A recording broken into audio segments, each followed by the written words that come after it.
4, versículo 8 hasta el versículo 11. Y hoy, el tema de hoy se llama La Iglesia. Tiene una pregunta: ¿consumidores o ministros? Vuelvo a repetir, el título se llama La Iglesia, ¿consumidores o ministros? En base a lo que hemos estado leyendo en Efesios 4, versículo 7 al versículo 10, leíamos: a cada uno le fue dada la gracia conforme al don de Cristo. Ahora quisiera nada más simplemente seguir hablando respecto a ese tema que mencionábamos el día domingo, exponiendo la carta de Efesios. Ahora quiero hablar en Primera de Pedro, referente al mismo tema, pero ahora usando estos versículos. Hoy quiero empezar a hablar de este tema: la iglesia, consumidores o ministros. Ok, vamos a leer. Si usted tiene su Biblia física, lea conmigo Primera de Pedro 4, el versículo 8 hasta el versículo 11, en el nombre del Padre, del Hijo y del Espíritu Santo. Miren lo que dice la Escritura: y ante todo, tened entre ustedes ferviente amor, porque el amor cubrirá multitud de pecados. Verso 9: hospédense los unos a los otros sin murmuraciones. Verso 10, y ese es el verso que quiero ocupar en esta noche para poder exponer esta palabra: cada uno según el don que ha recibido, ministrelo a los otros como buenos administradores de la multiforme gracia de Dios. Vamos a leer el verso 10 a la cuenta de 3, todos juntos a una sola voz. 1, 2 y 3. Cada uno según el don que ha recibido, ministrelo a los otros como buenos administradores de la multiforme gracia de Dios. Verso 11, mire lo que dice: si alguno habla, hable conforme a las palabras de Dios. Si alguno ministra, ministre conforme al poder que Dios da, para que en todo sea Dios glorificado por Jesucristo, a quien pertenecen la gloria y el imperio por los siglos de los siglos. Amén. Ok, bueno, como les decía, el domingo apenas recientemente hablábamos de la unidad de la iglesia y los dones de Cristo a sus miembros. Y si usted recuerda, estábamos hablando de 3 tipos de dones: los dones del Espíritu Santo, los dones del Padre, que son operaciones, y los dones de Cristo, que son ministerios. Y dice la Escritura: cada uno conforme a la gracia que le fue dada, úsela para ministrar a los demás. Ahora bien, como bien vemos, los dones nos fueron dados con una razón: unir el cuerpo. No tenemos los dones como lujo, sino tenemos los dones para ministrarlo a todos los demás. Y para empezar, todos los cristianos son ministros. Mire esta afirmación, óigalo y téngalo presente: todos los cristianos son ministros. Vamos a cambiar la palabra cristianos.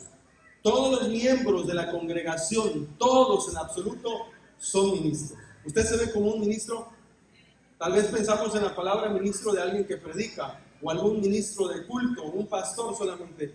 Pero no, hermanos, la Escritura es clara y dice: cada uno de ustedes, estamos en Pedro, versículo 10, cada uno según el don que ha recibido, ministrelo a los otros. Cada uno tiene un don. Nadie le puede decir a Dios: tú no me diste dones. Algo que decíamos el día domingo: para descubrir los dones, en primer lugar tenemos que orar. Pedirle a Dios: ¿cuál es el don que tú me has dado? ¿Cómo quieres que yo lo ministre? Es la segunda cosa. ¿Por qué estamos hablando de esto? Porque tenemos que entender la afirmación que la palabra nos da. Todos nosotros somos ministros en la iglesia. Todos tenemos el deber de ministrar unos a otros, amonestarnos, enseñarnos en toda sabiduría conforme a los dones y oportunidades que Dios nos da. Yo usaba una frase de un escritor llamado Sam Storm, dice lo siguiente: el crecimiento y la madurez en Cristo de cada creyente es en cierto modo la responsabilidad de cada uno de nosotros creyentes en Cristo. En pocas palabras, la responsabilidad en usted está de que el hermano de al lado, atrás de usted, frente a usted, crezca. No solamente es de la persona parada aquí llamado pastor. Cada uno de ustedes tiene un trabajo, no solo es el pastor. De hecho, los versículos que nos faltan exponer, pero por eso me quería detener un momento en esta predicación, que es la iglesia, consumidores o ministros. Si usted me acompaña a leer el libro de Efesios capítulo 4, los versículos que no leímos son el versículo 11 y 12. Y no me voy a detener porque no es el tema de hoy, no me voy a detener en el sentido de explicar los ministerios existentes y no existentes. Más bien quiero detenerme en el punto donde la Escritura nos dice acerca de para qué fueron dados los dones o los ministerios. Vamos a ir una vez más al libro de Efesios capítulo 4, versículo 11 y versículo 12.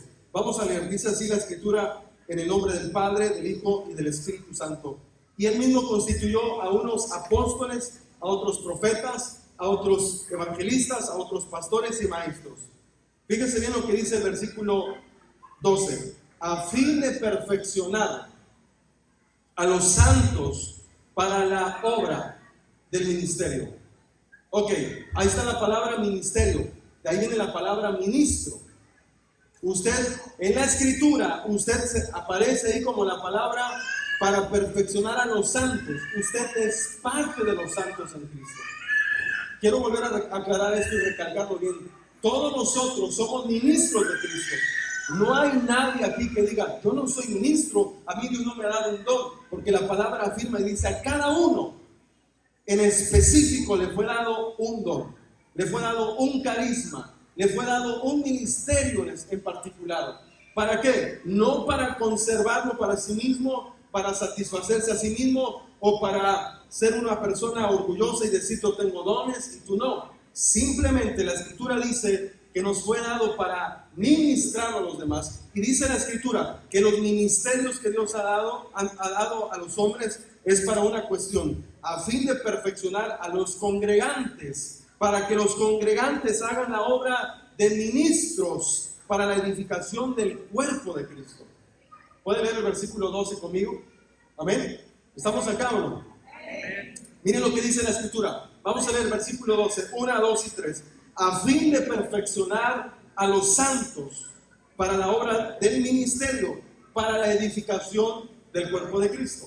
En pocas palabras, el don pastoral y el don magistral y el don evangelístico están para una cuestión: están para enseñar, están para capacitar a los congregantes.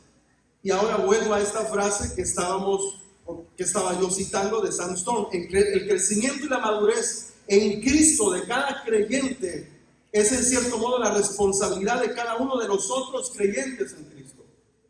En pocas palabras, de usted depende que el hermano a la par de usted crezca, no solo de mí. Hermanos, hay que aclarar una cosa. Ayer en el discipulado decíamos algo con todos los servidores, y no es hacerme la víctima, pero yo me enfermo. ¿Y quién me ha preguntado en estos días: ¿cómo está, pastor? ¿Ya salió de su enfermedad? Se espera mucho del pastor. Si el pastor falla, no, qué mal. Y no hablo solo por mí, por los demás pastores. Pero hermanos, no solo depende de mí. Se espera mucho de mí, y eso es el llamado de Dios, que no soy yo, es el poder de Dios a través de mí operando, y el poder de Dios a través de usted operando. ¿Por qué menciono en este caso mi persona? Si yo fallo, la expectativa es muy alta. Si usted falla, era el hermano de la iglesia. Pero no debería ser así, hermanos. En realidad, todos son ministros de la iglesia. En particular, cada uno de ustedes ha recibido un don, no del pastor, no de ningún hombre, sino de Dios Todopoderoso, para que usted le ministre a otra persona, y esa persona en su inmadurez pueda madurar y llegar a ser como Cristo. Puede leer conmigo el versículo 13. Mire, el sentido es para la edificación del cuerpo de Cristo. Efesios 4:13 dice: hasta que todos, cuando ministren a los demás, lleguen a la unidad de la fe y del conocimiento del Hijo de Dios, a un varón perfecto, a la medida de la estatura de la plenitud de Cristo. ¿Se dan cuenta? No solamente es el pastor. Mírese por un momento, contémplese. ¿Recuerdan lo que dijeron esos fariseos? ¿Acaso podrá salir algo bueno de dónde es? ¿De Belén? ¿Acaso podrá salir algo bueno de ahí? Mire, si usted, ¿acaso yo puedo ministrar a los demás? Claro, hermanos. Donde el pastor no puede, porque no tiene la gracia que tal vez otros sí tienen, ahí usted puede operar.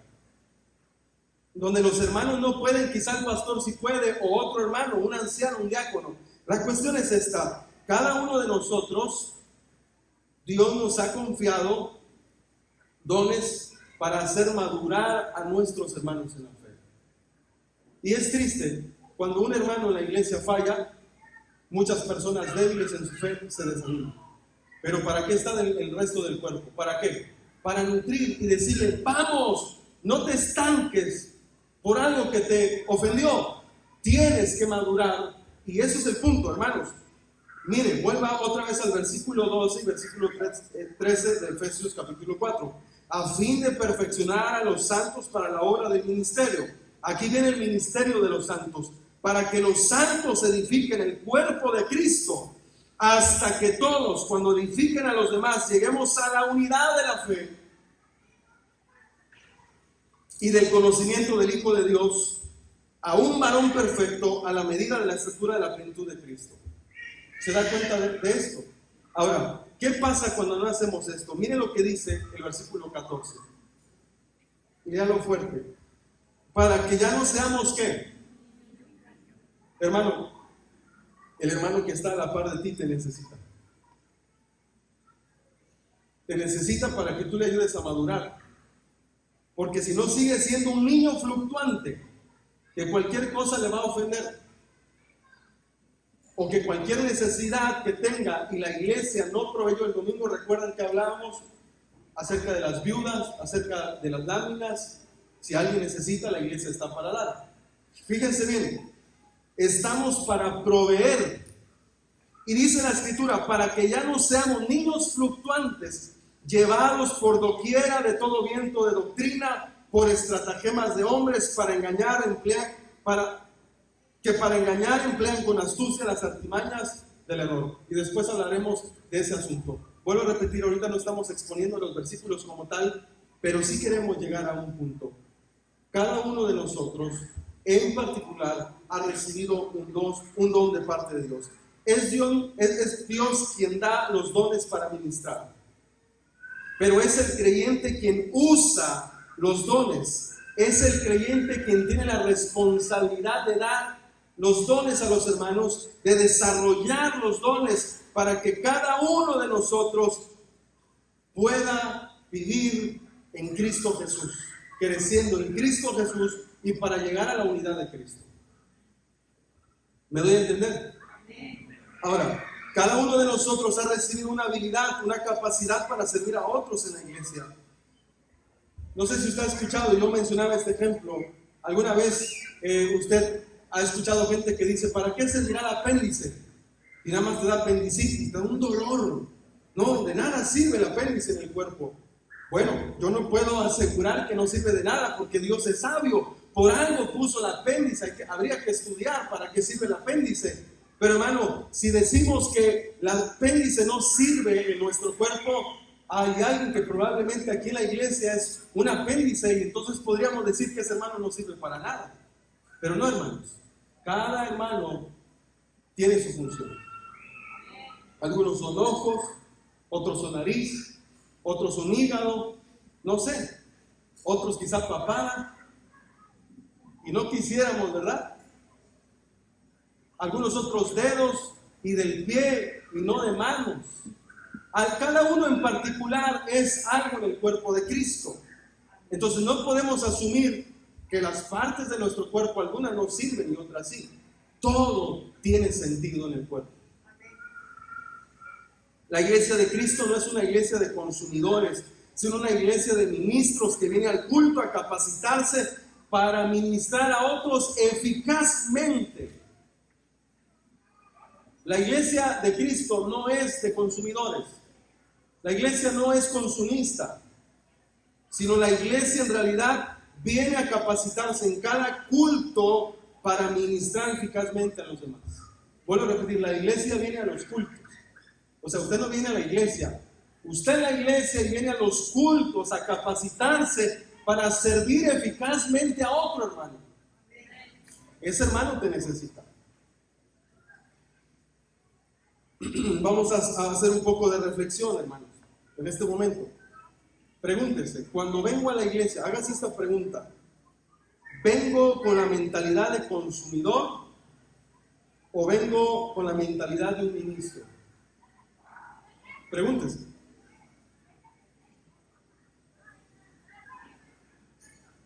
Vuelvo a repetir, cuando vengo a la iglesia, reflexione y analícese. ¿Vengo con la mentalidad de consumidor o con la mentalidad de un ministro? Un ministro sirve. Y hermano, no lo lleven en el sentido de barrer, levantar bocinas al último del culto. Eso se puede hacer. Pero referirnos a ministrar literalmente significa servirle a otro hermano conforme a tus talentos, conforme a tus dones, conforme a las capacidades que Dios te ha dado. Lea conmigo Hebreos 10, 24 al 25. Hebreos 10, 24 al 25. Por razones del tiempo voy a leer. Y considerémonos unos a otros para estimularnos al amor y a las buenas obras. Oiga bien, entonces me gustaría que usted tuviera su Biblia física y que no pase usted de noche estas predicaciones. Le voy a decir algo. Ir a la escuela sin libreta y lapicero es prácticamente prepararte para el fracaso, ¿verdad? Venir a la iglesia sin Biblia y sin una libreta, usted no está viniendo a la congregación a capacitarse. Usted necesita su Biblia y les animamos, compren su Biblia. Y va para los jóvenes que no veo con Biblia, no se sientan mal, consejo ahora. Es mi mamá trae Biblia, mi papá no, tu Biblia. Ahí es donde Dios a ti te va a hablar. Ok. Hebreos 10, 24 al 25 dice: y considerémonos unos a otros para estimularnos al amor. Fíjense, considerémonos unos a otros, nosotros los congregantes, para estimularnos al amor. ¿Y qué? Y a las buenas obras. Vuelvo a leer el versículo. Considérate, hermano. Considerémonos unos a otros para estimularnos al amor y a las buenas obras. Verso 25. No dejando de congregarnos, como algunos tienen por costumbre, sino exhortándonos, y tanto más cuanto veis que aquel día se acerca.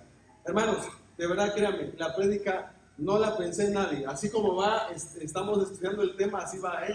Si alguien, veo como a 4 o 5 que no se vean congregado, va a decir: el pastor me la está tirando a mí, ¿verdad?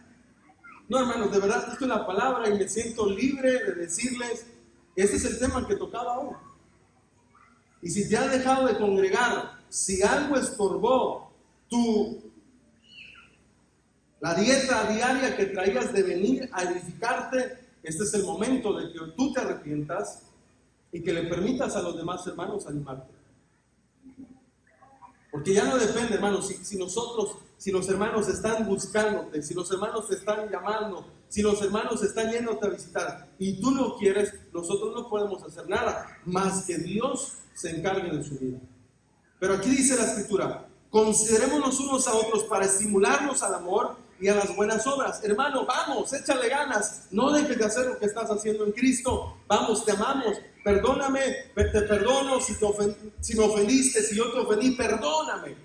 Y aquí viene el punto: no dejando de congregarnos. Si usted se da cuenta, el contexto del verso 25 está dos cosas: amor y buenas obras. Cuando alguien se deja de sentir amado en la congregación y cuando alguien deja de recibir el servicio, la administración de otro hermano, es ahí cuando se dejan de congregar. Ahora, ¿qué tenemos que hacer como iglesia? Reconocer nuestras faltas, reconocer que nosotros no podemos todo, mas sin embargo estamos todos para servirnos a todos. Como algunos tienen por costumbre, como hemos dicho, hermano, dejarte de congregarse es una costumbre. Es más, le iba a decir, le invito a que falte un domingo, pero no lo invito. nada más analícese, falte usted un domingo y el siguiente, el 15 voy. No fui en 15, en un mes voy a ir. Y después se hace un mal hábito. Se hace una costumbre. Y dice la Escritura, y tanto más como ven que aquel día se acerca. No nos congregamos para ser salvos. Nos congregamos porque somos salvos y nos estamos capacitando para unir al cuerpo de Cristo aún más. Para que más almas vengan a Cristo. Ese es el punto. Ahora, ¿sabe por qué mucha gente no sabe cuál es su don? Escuche con atención. Porque para ellos el no tener nada que hacer dentro de la iglesia, no barrer, no dar clases a los niños, no estar en el coro de la alabanza o no estar en la alabanza, les hace pensar que no tienen dones y no sirven para nada. Porque para ellos la iglesia es aquí, este lugar. Es a donde nos reunimos, pero no, hermanos. Cuando vemos la iglesia, los 7 días de la semana, fuera de estas 4 paredes, hay muchas necesidades, hermano. ¿Sí o no? Oiga, que podemos atender y ayudar a los demás. Hermanos, no siempre es dinero. No siempre va a ser dar un objeto, una despensa, algo en particular. A veces simplemente es dar tu tiempo para oír algo. Si usted recuerda, puede ir conmigo al libro de Romanos capítulo 12. Romanos capítulo 12, versículo 6. La Escritura dice así. Voy a leer por razones del tiempo. Dice la Escritura, de manera que teniendo, Romanos 6, 12, versículo 6, Romanos 12, versículo 6, de manera que teniendo diferentes dones, según la gracia que nos es dada, fíjese, se nos es dada, nosotros no podemos pedirlos, no quiero este don, Dios, Él lo dio como Él quiso. Si el de profecía, úsese conforme a la medida de la fe, o si de servicio, en servir, o el que enseña la enseñanza, el que exhorta en la exhortación, el que reparte con liberalidad, el que preside con solicitud, el que hace misericordia con ¿qué? Y yo me he dado cuenta que la gente que tiene un don de misericordia es esa gente que tiene la capacidad de oír a los demás por horas. Hermano, simplemente yo y mi familia, hay diferentes personalidades en nosotros 3 como hermanos. Hay uno de mis hermanos que es, no lo voy a decir impaciente, simplemente tolera poco cuando algo no le llama la atención. ¿Sabes qué? Ya, gracias, con permiso, vaya, voy. Aquí viene la cosa, en mi caso no, yo puedo escuchar a alguien por horas. No todos acá tienen el don de misericordia. Ya va a empezar el hermano a decir el mismo problema de siempre. Ese hermano no cambia, ya vimos consejos. Ese hermano no tiene el don de misericordia. Y no lo pongan, por favor, en el equipo de visitas porque se va a impacientar. Y lo primero que le va a decir a los hermanos, hermano, usted está así porque usted quiere, hombre. Y el hermano va a decir, ¡ora, me ofendiste! No tiene un don de misericordia, no lo pongan ahí.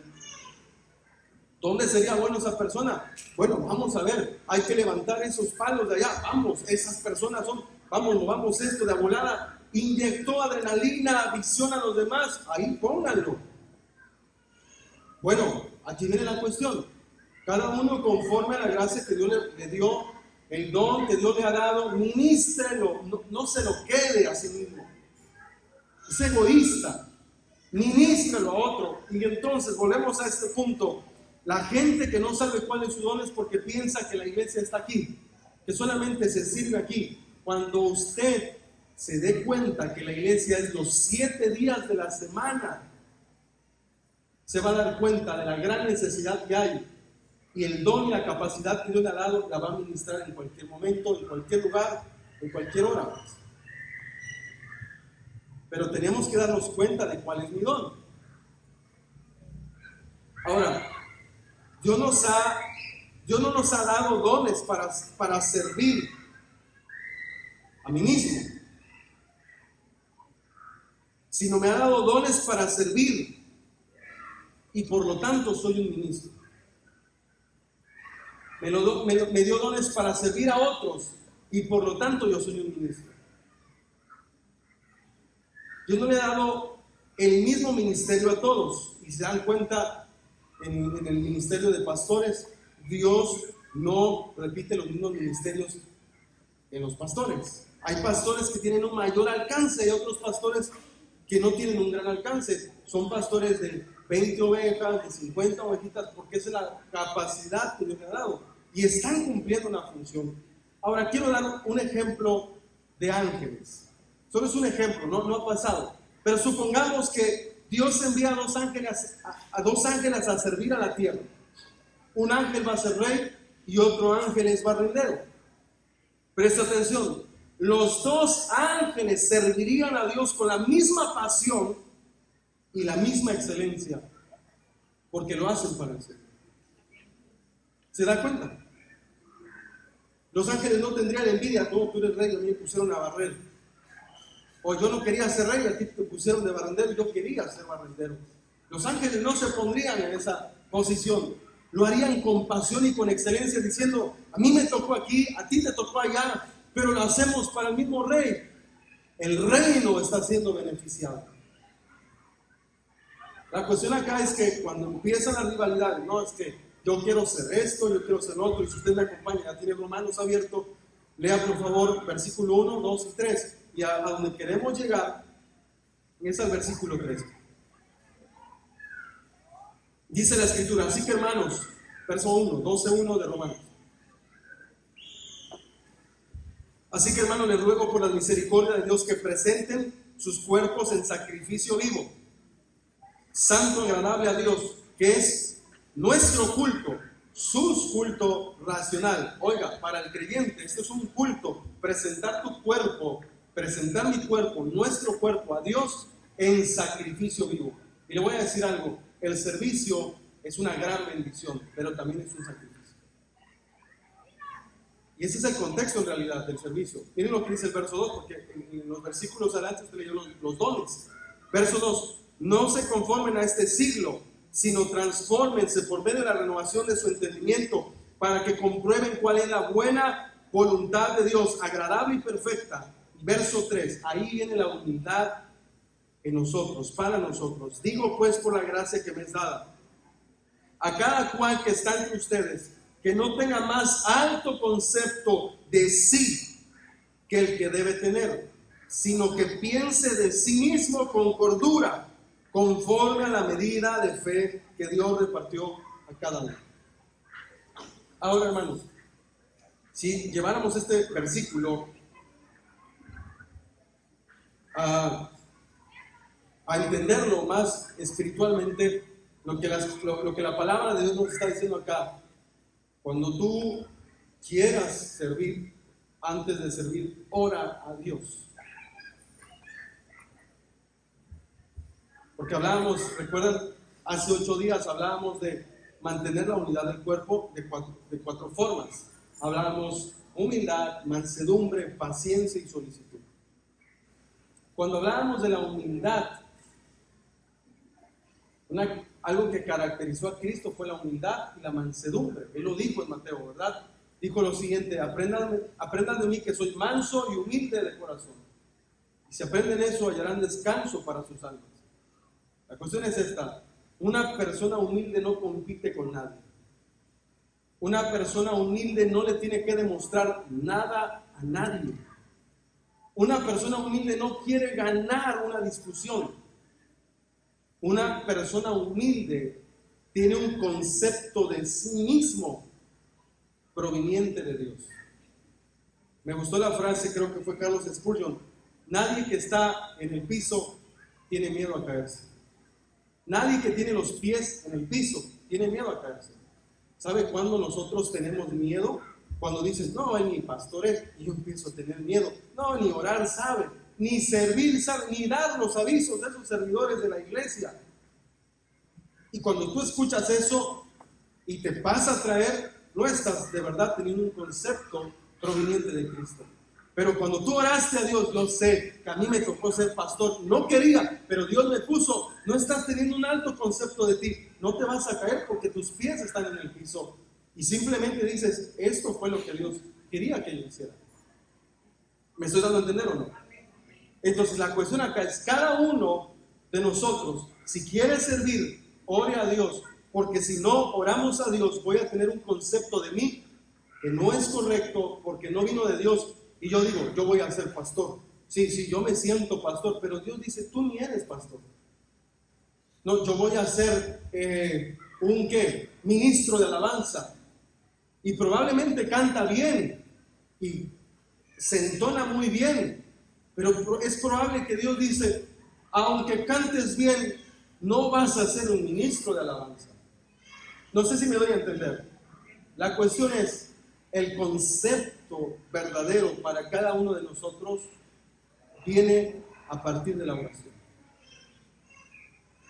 Y lo que está diciendo el versículo 2 dice, no se amolden al mundo. Antes bien, renueven su entendimiento. Y hermanos, ¿dónde se renueva nuestro entendimiento? En la oración, en la lectura de la palabra. Así que este es un consejo para cada uno de nosotros. Escuche lo siguiente. El punto no es a qué Dios te llamó. Ahorita no es eso. Eso órelo usted, porque yo no se lo puedo decir. Mi trabajo en la iglesia no tiene tanta importancia, dicen algunos. Pero hermano, su trabajo sí tiene importancia. Si no estás haciendo en el cuerpo lo que estás supuesto, enviado a hacer, estás cargando a otro que tiene que hacer lo que tú debes de hacer. Óigalo bien. Si usted no está haciendo en el cuerpo de Cristo lo que está usted destinado a hacer, está usted cargando a otro que tiene que hacer lo que usted no está haciendo. Nosotros somos una iglesia de ministros.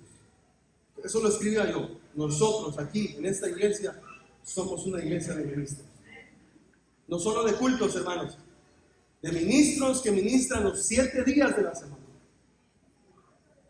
Por favor, vuelva a decírselo a su mente a través de la palabra. Soy un ministro, no un consumidor.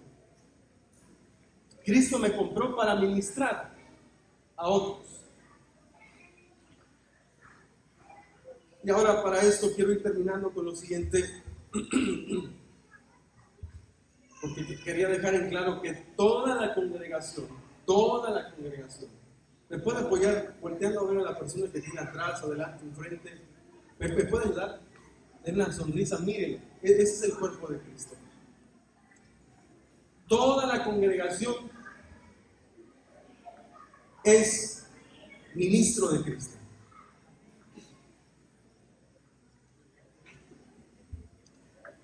Quiero hacer una pregunta. Ayer estudiábamos algo y para los que estuvieron ayer, ténganos paciencia ahora. Quiero que vayamos a 1 de Timoteo capítulo 3, versículo 15. 1 de Timoteo capítulo 3, versículo 15.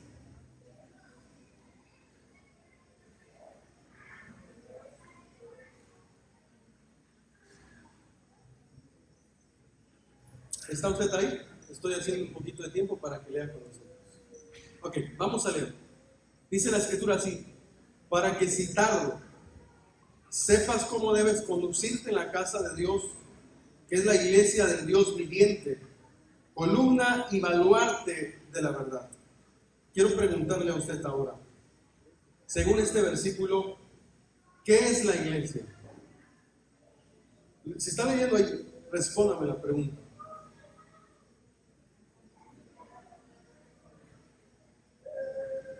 ¿Qué es la iglesia? Gracias, ¿qué más? Y baluarte, ¿de qué? Yo quiero que usted se imagine ahorita, estas columnas están cargando esas vigas de metal. Por favor, pregunto, si esta es la columna y baluarte de la verdad, eso supongamos la verdad.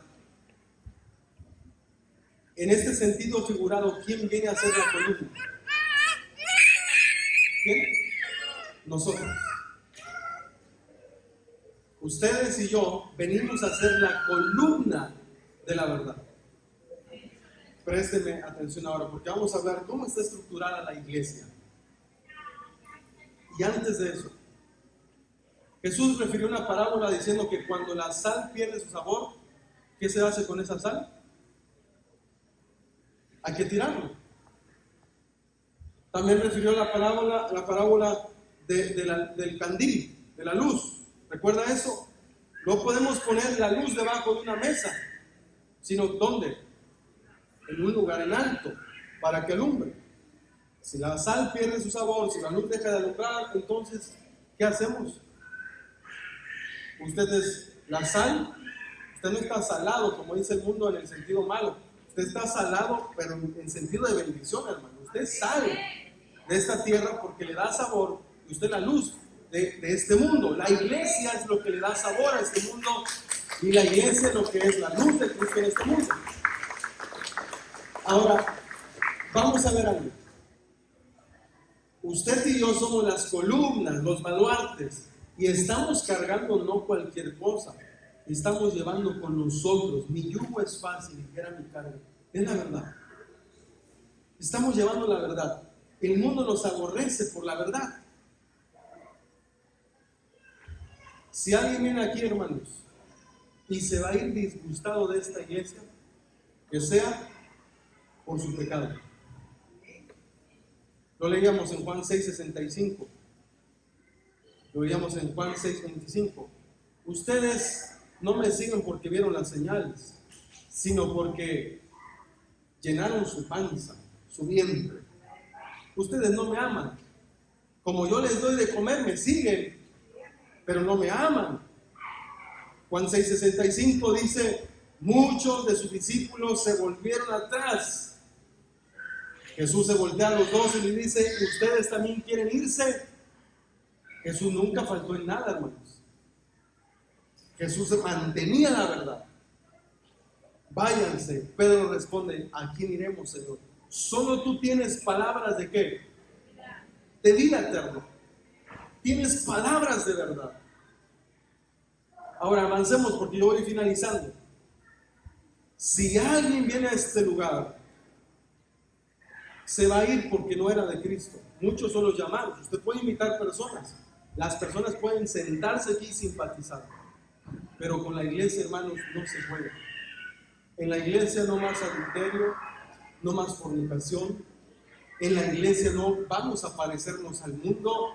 En la iglesia, como decía la vez pasada, no vamos a venir después de darle unos grandes besos a nuestro pecado y le decimos: espérame, ahorita regreso, solo voy a escuchar la prédica para que me vean que me congregué y ahorita nos volvemos a ver. No, la iglesia está en la luz, porque la luz de Cristo está en él, y la iglesia tiene sabor porque Cristo está en ella.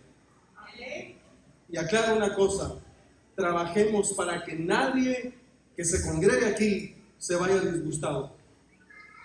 Trabajemos, nos va a costar. Trabajemos. Y si se va a ir es por su pecado. No puedo, hermanos. Hay gente, como lo leíamos, no puedo, dura es esta palabra. Si alguno quiere venir en pos de mí, ¿qué dice la Escritura? Niéguese a sí mismo, tome su cruz cada día. Eso fue la palabra, el contexto. No, yo mejor me voy. Es que eso de dejar el alcohol está difícil. Yo quiero seguir en el mundo. Eso de dejar las discos está difícil. Yo quiero seguir pecando.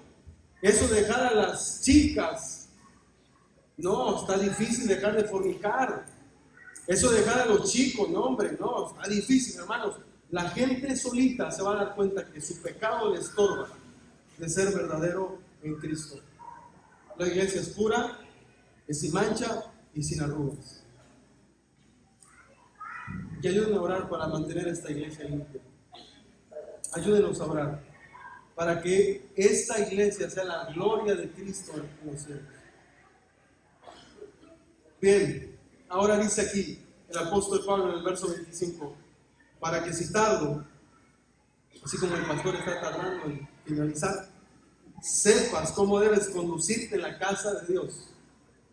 Ok, hay instrucciones de cómo una iglesia debe de ser.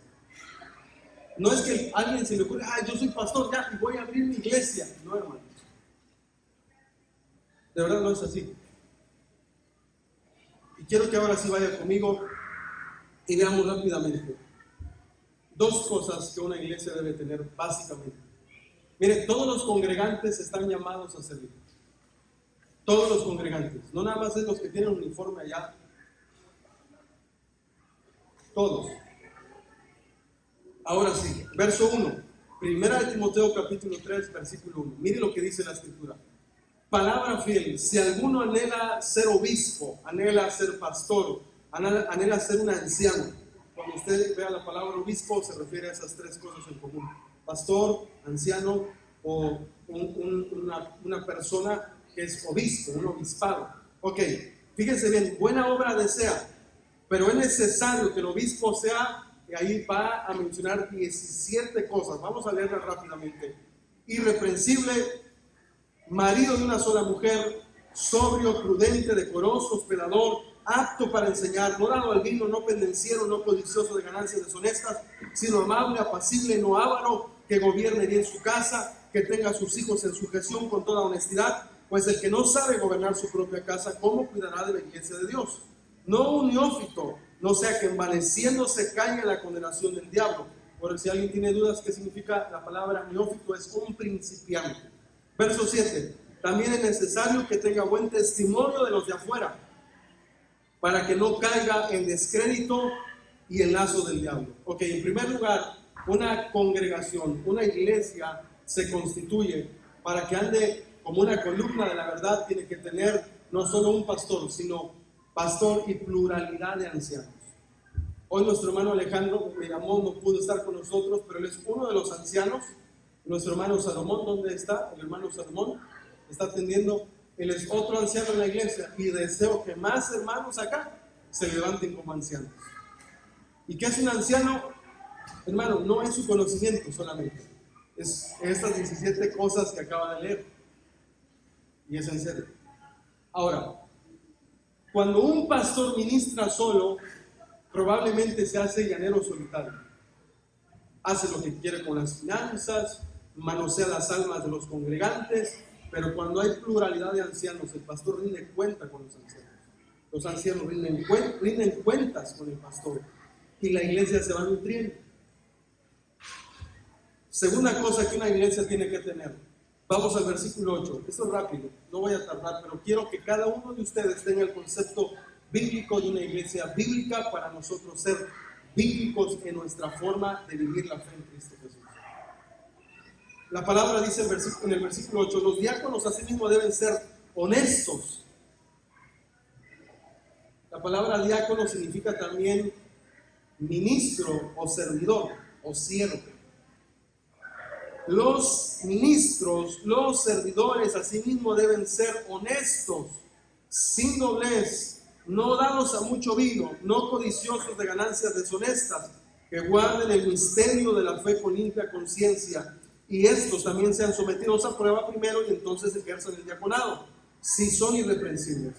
Las mujeres asimismo sean honestas, no calumniadoras, sino sobrias, fieles en todo. Los diáconos sean maridos de una sola mujer y que gobiernen bien sus hijos y sus casas. 13. Porque los que ejerzan bien el diaconado ganan para sí un grado honroso y mucha confianza en la fe que es en Cristo Jesús. Ok, ahora voy finalizando, ya voy haciendo mi conclusión. ¿Dónde surgió el ministerio de diáconos? Acompáñeme al libro de Hechos, capítulo 6, versículo 1 al versículo 7. En su momento me voy a detener a explicar algunos versículos, pero esto quiero que quede otra vez como una enseñanza para que seamos una iglesia bíblica. Cuando alguien le pregunte a usted, oye, ¿cómo es el gobierno de la iglesia entre ustedes? Bueno, el gobierno de la iglesia de alguna manera es teocrática y elitista. ¿Por qué teocrática? Porque Dios ha llamado a un hombre, pero ese hombre se ha reunido y también se ha ayudado mutuamente con más ancianos que son sus ayudas. El solo hombre no toma solo decisiones, sino también hay más personas trabajando con él. Hermanos, ¿cuánto oró o cuántas horas oró Jesús para escoger a 12? Toda una noche. Elegir es difícil. Y lo más difícil es haber elegido mal y decirle a la persona, no eras la persona indicada. Y esa persona se hiere y dice, el pastor me quitó del lugar. Por eso, hermanos, tenemos que orar mucho por los que van al frente. En serio. Porque no queremos ser la fuente de herir a nadie. El pastor me puso y ahora me quitó. No, hermanos. Pero hay que aclarar una cosa. Cada uno conforme a la gracia. Si Dios te llamó a barrer, no pienses que por no ser un diácono, porque te vamos a explicar que es un diácono, o no ser un anciano, tú eres menos. No, hermano. Recordemos el ejemplo de los dos ángeles.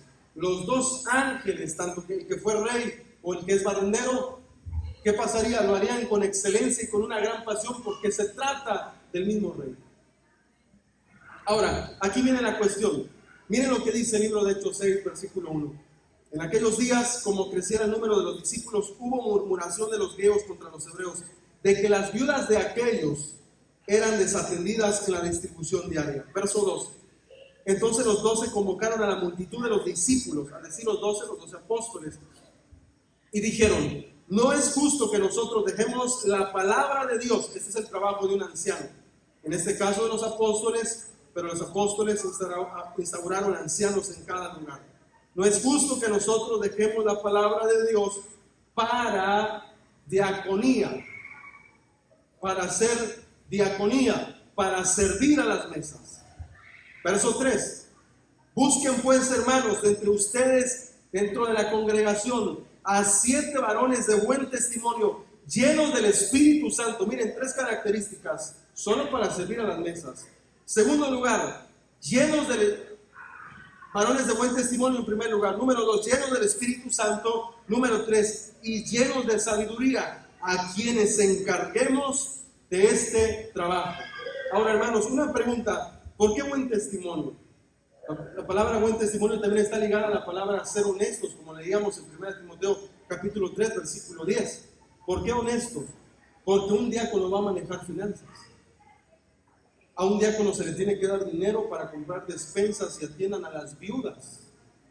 Hermano, vemos a tal familia aquí en la iglesia que necesita láminas. Ya hablamos con tales hermanos, juntamos 5,000 pesos. Hay que comprar tubulares y láminas tenga. Imagínese que ese diácono tenga una debilidad con el dinero, codicia, avaricia. Esa persona no podría estar en el cargo de diácono. O sea, ¿sí estamos conscientes de eso o no? Ahora, fíjense, acá en el libro de Hechos 6 nace, históricamente estamos hablando, cuando surge el ministerio de diáconos. Ahora bien, verso 4. Y nosotros persistiremos en la oración y en el ministerio de la palabra. Agradó la propuesta a toda la multitud y eligieron, y van todos los nombres, vaya al verso 6, a los cuales presentaron a los apóstoles, quienes orando les impusieron las manos. Verso 7, miren la consecuencia de un ministerio de ancianos y de diáconos en una iglesia. Y crecía la palabra del Señor, y el número de los discípulos se multiplicaba grandemente en Jerusalén. También muchos de los sacerdotes obedecían a la fe. Mire dos cosas: crecía la palabra y también el número de los discípulos se multiplicaba. ¿Por qué? Porque donde hay palabra y hay servicio, esa iglesia va a ser una iglesia que se le ha sido fiel en lo poco que se le ha dado, y Dios le da más. Ahora, aquí hay que ser conscientes. ¿A qué me está llamando Dios? En primer lugar, soy un congregante, soy ministro. Pero Dios quiere que sea un diácono. Aquí voy a empezar a decir algo. Un diácono es la ayuda, el auxiliar de un anciano. Supongamos que un anciano lo va a visitar a su casa y ve una necesidad y sabe que el hermano tiene un árbol muy grande, hay que tirarlo porque parece que le va a caer encima de su techo. Hay que llamar a los diáconos. El anciano ya llevó la palabra, pero los diáconos vienen con motosierra, vienen con machetes, vienen con carretillas, porque no solo hay que tirar el árbol, sino también hay que dejar limpio el lugar. Literalmente ese es el equipo de diáconos, hermanos. No es acá, dentro de la iglesia. Los diáconos están llamados fuera de la congregación. Ahora, no solo eso, sino que también todos los congregantes usen el don que Dios le ha dado para ministrar unos a otros. ¿Qué capacidad tiene usted? ¿Qué don tiene usted? ¿Qué talento tiene usted? Ministrelo. En pocas palabras, la traducción de ministrar es sírvale a otro con lo que Dios le ha dado. Amén. Ahora, vaya conmigo, Santiago capítulo 1, versículo 26 y 27.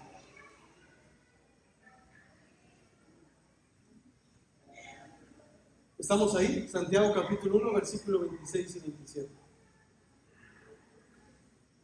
Si alguno se cree religioso entre ustedes, dice la palabra, y no refrena su lengua, sino que engaña su corazón, la religión del tal es vana. Verso 27. La religión pura y sin mácula delante de Dios, el Padre, es esta. Mire lo que debe hacer un diácono: visitar a los huérfanos. ¿Qué más? Y a las viudas en sus tribulaciones, y guárdense sin mancha del mundo. Hermanos, si no tenemos huérfanos dentro de la iglesia, bueno, al menos en el mundo hay. Visitar a los huérfanos. Tenemos drogadictos en Puerto, ¿no? Por lo menos borrachitos, de por ochos, como se les llama vulgarmente. Por lo menos la iglesia debería empezar a tener un buen anhelo de ir y llevar comida, alimento, ropa a la gente más necesitada. Entonces en esto quiero ir concluyendo. Congregantes, diáconos, ancianos. Y bueno, dentro de esos hay más desarrollos. Por ejemplo, un coordinador de diáconos, un coordinador de servidores. Hay otras ramas más, pero específicamente congregantes, diáconos y ancianos. Haciendo esto, la iglesia está rindiendo cuentas y está creciendo día tras día, día tras día. Su fe va avanzando. Así que, hermanos, el crecimiento de la persona que tienes a la par es en gran manera tu responsabilidad. No solo dejamos todo al pastor, todo a los ancianos. Ahorita hemos traído a los ancianos porque de alguna manera los estamos capacitando. ¿Cómo va esto? ¿Cómo va lo otro? Y son dos. Pastor, voy a entrar en esto. Pastor, aguánteme. Pastor, ya sienten la presión. Yo no me estoy jactando, siempre he trabajado con más personas, pero antes yo tenía que hacer toda la planeación. Ahora ellos sienten que es hacer planeación de algo. ¿Y cómo le hago acá? ¿Y cómo allá? Fíjense bien, eso es poner a un anciano. Cuando ese anciano ya está preparado, lo mandamos a ver una obra. Pero ya se capacitó internamente en la iglesia, ya pasó por el aseo, ya pasó por las oraciones, ya pasó por los anuncios, ya pasó a dar una predicación, ya pasó. Y cuando esa persona ya la vemos preparada, ahora sí, hay una obra. Tú no vas a escoger dónde. El Señor dice, aquí hay necesidad, y si de verdad eres llamado, allá tienes que ir. No sé si me estoy dando a entender. La mies es mucha, ¿verdad? A muchos les da miedo, pero el gusto también, en este sentido, por la fe. Hermanos, oremos a Dios. Y no te olvides, ministra el talento, la gracia que Dios te ha dado a cualquiera. Padre, te damos gracias en esta noche. De verdad, gracias porque nos has permitido escudriñar tu palabra en esta noche y podemos llegar a una conclusión